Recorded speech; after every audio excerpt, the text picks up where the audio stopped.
వింటున్నారా? తెలంగాణ గ్రామాల్లో సర్పంచ్ ఎన్నికలకు పోటీ చేస్తున్న అభ్యర్థులందరికీ విజయానికి తోడు నిలిచే రాజకీయ చిట్కాలు వినండి. అందరూ విజయం సాధించాలి. అన్నిసార్లు ఓట్లు డబ్బుతోనా పార్టీతోనా మాత్రమే రావు.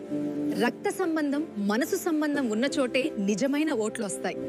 ఎన్నికల్లో గెలవాలంటే రాజకీయ శత్రువు కుట్రలను ముందుగానే ఛేదించాలి. శత్రువు వ్యూహాలు పసిగట్టినప్పుడు మాత్రమే నిజమైన గెలుపు సాధ్యం. ఎన్నికల్లో గెలవాలంటే రాజకీయ వెన్నుపోటుదారులు దగ్గరుంటే గెలుపు దూరమవుతుంది. అందుకే ముందుగా వెన్నుపోటుదారులను ప్రచారంలో దూరం పెట్టాలి. ఎన్నికల్లో మన గెలుపు ఇష్టం లేని వారే మన మీద మనకే అనుమానం కలిగేలా మాట్లాడతారు. ఓడినా గెలిచినా మన మీద ప్రేమ, నమ్మకం ఉన్న వారి సలహాలనే తీసుకోండి. For more updates, like, share and subscribe. అందరికీ నమస్కారం. ఇప్పుడు మనం నాగర్ కర్నూలు జిల్లా వార్త చూస్తున్నాం ఇది. ఇక్కడ వచ్చేసి ఆ జీపీలు ఏకగ్రీవం అని కొన్ని వివరాలు ఇచ్చిండు. సో 14 గ్రామాల్లో సర్పంచులు వార్డులో ఒక్కో నామినేషన్ అంటే దాదాపు మొత్తం ఉమ్మడి మహబూబ్‌నగర్ జిల్లాలో 14 గ్రామాలు ఏకగ్రీవం దిశగా అడుగులేసిర్రు అని చెప్పేసి మనకు వార్త చూస్తున్నాం. 4,800 వార్డులకు స్థానాలు జరుగుతాయి. ఓకే.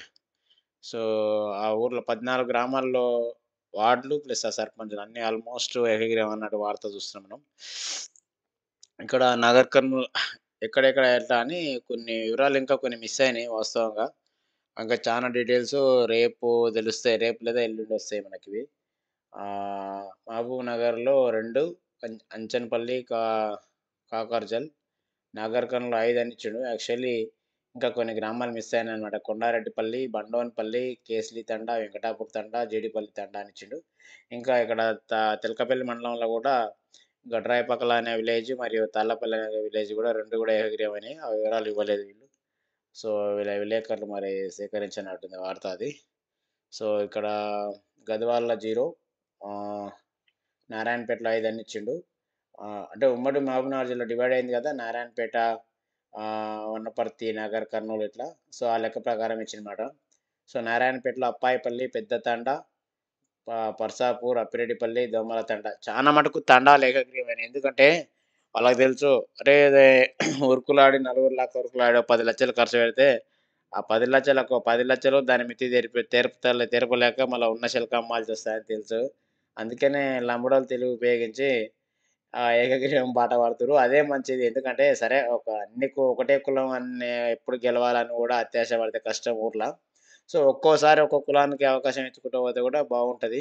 సో అందుకనే అంటే తాండాలు వాళ్ళు కూడా వర్గాలు ఉంటాయి. లంబడోల దాంట్లో కూడా ఇంటి పేరు డిఫరెంట్‌గా ఉంటాయి కదా! అట్లా ఆ లెక్కన మరి కాంప్రమైజ్ అయ్యి చేస్తున్నట్టుంది. ఎందుకంటే ఉండే తాండాలో ఉండే 300 ఓట్లకు ఆడ వచ్చే డబ్బులు లేవు, ఏం లేవు. 10 లక్షలు ఖర్చు పెడితే మాత్రం ఇంకేదో డబ్బులుంటే పర్లేదు.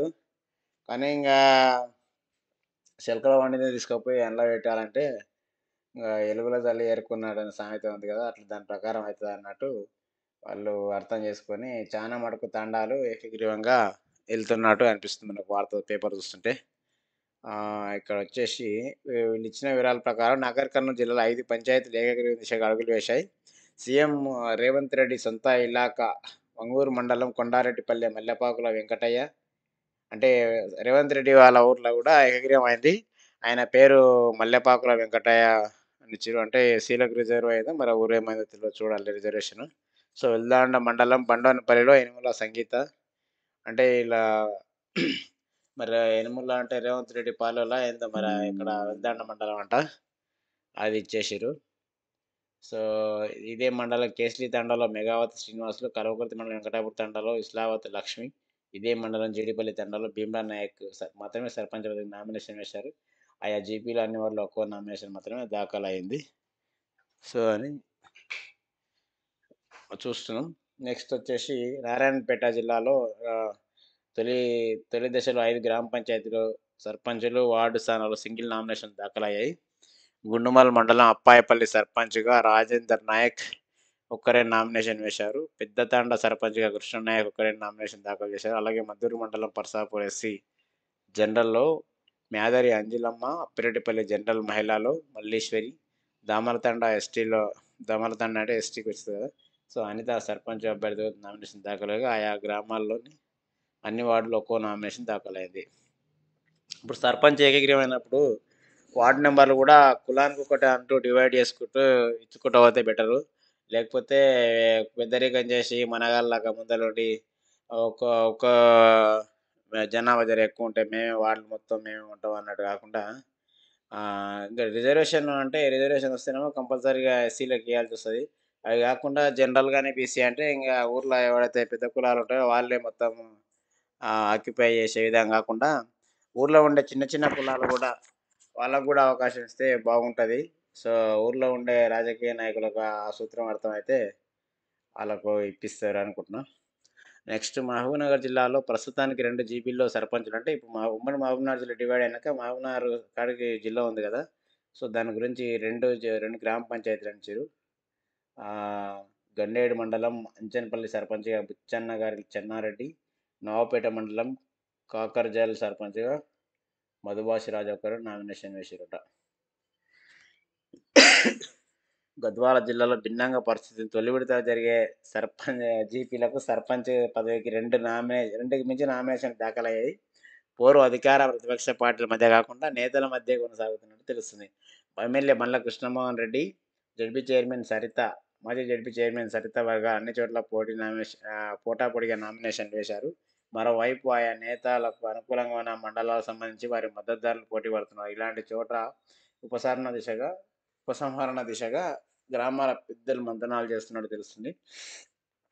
ప్రస్తుతం తొలి విడత జీపీలకు సంబంధించి 168 వార్డుల్లో ఒక్కొక్కరి నామినేషన్ అంటే ఇక్కడ గద్వాల పరిస్థితి ఏంటంటే కృష్ణమోహన్ రెడ్డి అందులో గెలిచి బీఆర్ఎస్లో గెలిచి ఇంట్లోకి వచ్చిండు, కాంగ్రెస్లోకి వచ్చిండు.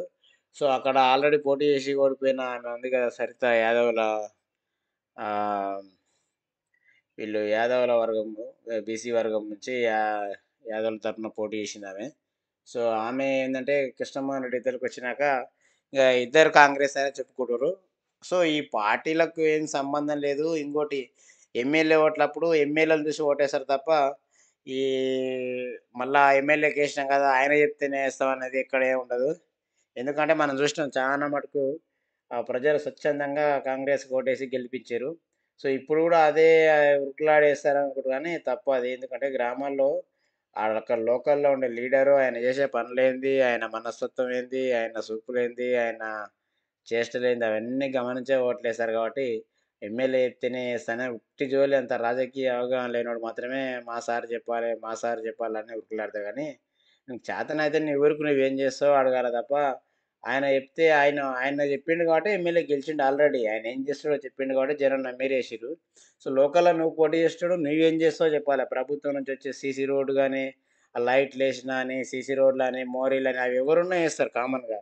కానీ నీవేం చేస్తావో స్పెషల్‌గా చెప్పాలి. అప్పుడు మాత్రమే గెలుస్తావు తప్ప ముఖ్యమంత్రి చెప్పిండు, మాజీ ముఖ్యమంత్రి చెప్పిండు, మాజీ మంత్రి చెప్పిండు, ఎమ్మెల్యే చెప్పిండు, మంత్రి చెప్పిండంటే మాత్రం ఆగం చేస్తారు జనం అయితే. ఎందుకంటే వాళ్ళకి తెలుసు ఎప్పుడు ఎవరికి ఓటేయాలి, ఎవరికి వాత పెట్టాలనే సంగతి జనానికి బాగా తెలుసు.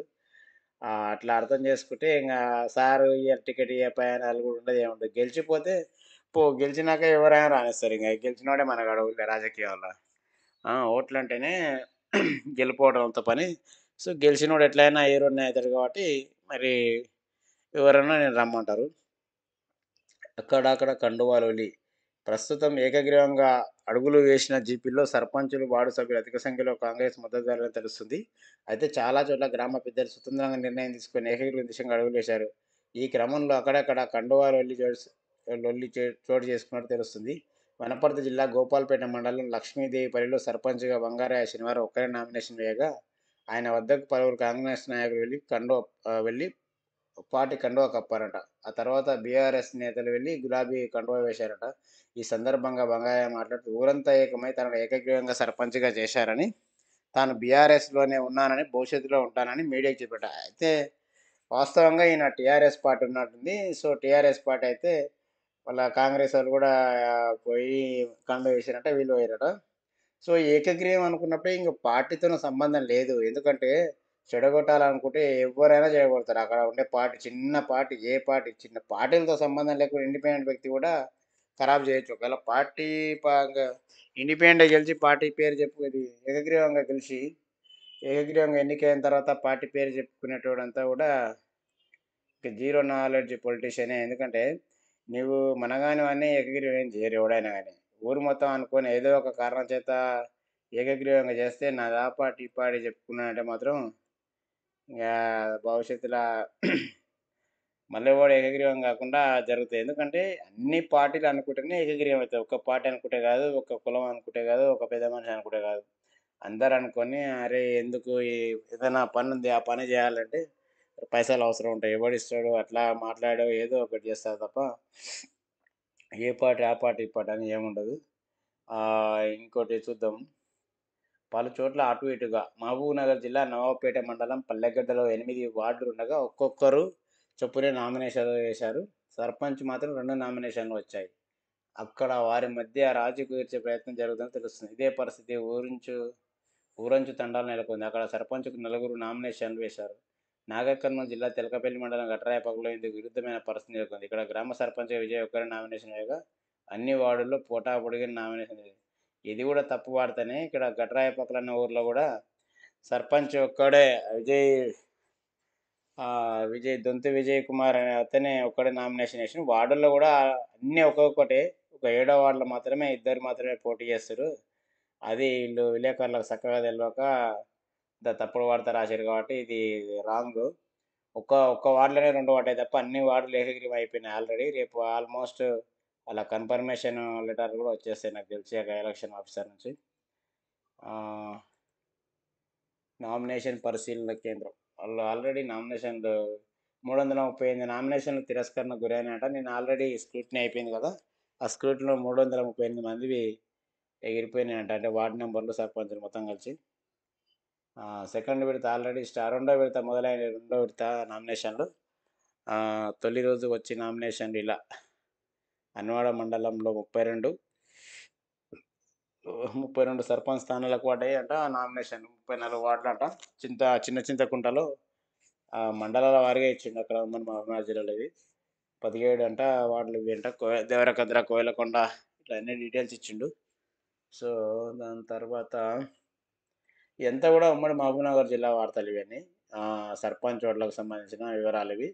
సో ఎందుకంటే రైతులకు ఉపయోగపడతాయి. ఇక్కడ మన మహబూబ్‌నగర్ జిల్లాలో ఏం జరుగుతుంది అనేది నెక్స్ట్ ఇంకో పేజీలో ఏముందో చూద్దాం. ఇక్కడ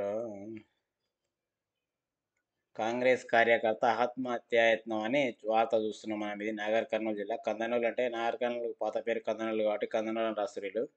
సో జిల్లా కేంద్రంలోని ఎమ్మెల్యే క్యాంపు ఆఫీస్ ముందు కాంగ్రెస్ కార్యకర్త ఆత్మహత్యాయత్నానికి పాల్పడిన సంఘటన ఆదివారం చోటు చేసుకుంది.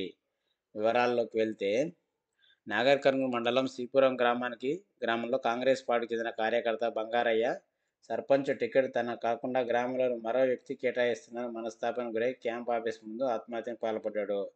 అయ్యా టికెట్లు ఏమి ఉండవు కాంగ్రెస్పై, సర్పంచ్ ఎన్నికల టికెట్లు ఉండొద్దనే ఈ ఊర్లో ఈ ఓట్లది ఈ పార్టీల పంచాయతీ పెట్టకూడదనే ఇండిపెండెంట్ గుర్తులు పెట్టారు. పార్టీ సింబల్ తీసి పడేసి అయినా నువ్వు టికెట్ ఇస్తలేడు అని మందు తాగినావంటే ఇంక నీ బలం లేకనే టికెట్ గికెట్ అని అడుగుతున్నావు. ఎందుకంటే సరే ఎమ్మెల్యే ఉన్నాడు కాబట్టి మద్దతు చెప్తాడు. అరే పలానానికి సపోర్ట్ చేయండి అని చెప్తాడు. నువ్వు అట్లా మాట్లాడుకోకుండా నువ్వు మందు తాగినావంటే పోతే ఇంక నీ కుటుంబమే నాశనం అవుతుంది.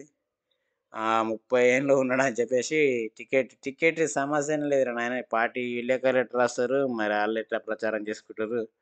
టికెట్ జోలే లేదు. కాకపోతే మన ఎమ్మెల్యే మాత్రం ఏం చేస్తాడు, ఎమ్మెల్యే అయినా ఏ లీడర్ అయినా కానీ ఇక ఓకే పోటీ ఎక్కువ ఉన్నప్పుడు గెలిచి రాకపోర్రే అంటాడు ఆయన. కానీ గెలిచినవాడే హీరో అవుతాడు వాళ్ళ దగ్గర. సో ఈయన మందు తాగినాడు, పెద్ద మంచి దవాఖానలా పొందుతున్నాడు. మరి ఇంకా పరిస్థితి అయితే ఇప్పుడైతే బాగానే ఉంది అన్నాడు తెలుస్తుంది. ఇంత సీరియస్గా ఏం లేదన్నట్టు చూడాలి. నెక్స్ట్ ఇక్కడ మల్లు రవి తెలంగాణకు బీఆర్ఎస్ అసలైన విలన్. సో ఇది ఈ ఎలక్షన్కి సంబంధించిన వార్తలు మెయిన్గా. సో ఓకే, నాకు ఇంకా దవాఖానా ఉన్నాడు, మరి ఏం సీరియస్గా ఏం లేదని వచ్చింది ఆయనకు. కాంగ్రెస్ కార్యకర్తలట. ఆయన పేరేం పేరు కాంగ్రెస్ బంగారాయ్. వాట్సాప్లో ఇచ్చారు వర్స్ బంగారాయ్ అని, కానీ ఇంటి పేరు ఇవ్వకుండా బంగారాయ్ అని ఇచ్చారు. మా ఓటు సల్లకుండా ఆయన పానం పోతుండే కదా ఆయన, అంత వర్షానైంది.